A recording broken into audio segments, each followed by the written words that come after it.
If you are dealing with a pelvic health issue, then this concept is going to change everything for you. And that is that a flare, like a symptom flare, does not equal failure. So I want to say that again. A flare does not mean that you failed. It doesn't equal failure. A flare is not failure.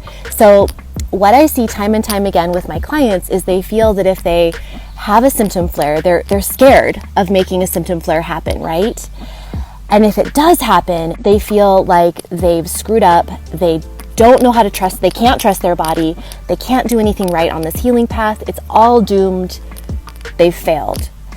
But if you look at a flare as information, as evidence of where your body's at right now, and evidence that there's something that pushed it too far, whether it was physically, there was a little bit too much, or maybe a combination of physical and also emotional stuff that's going on, stressors in the life, things happening outside of your physical body. That could be part of it too. Or maybe it was just, a combination of all sorts of, the body is multifactorial. Maybe it could be lack of sleep and you just haven't been getting enough sleep lately, or you've been eating the wrong foods. There's something, if you dig deeper, that is information. And if you look for the information and look at your life as the big picture, that can help you really determine what caused the flare. It's not failure, it's information, it's evidence.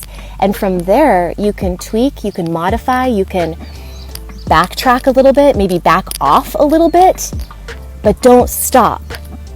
So from the information you gather, modify, back off, but don't stop, and treat your flares as information, not a failure. Flares can actually be a bit of a blessing. Ponder on that.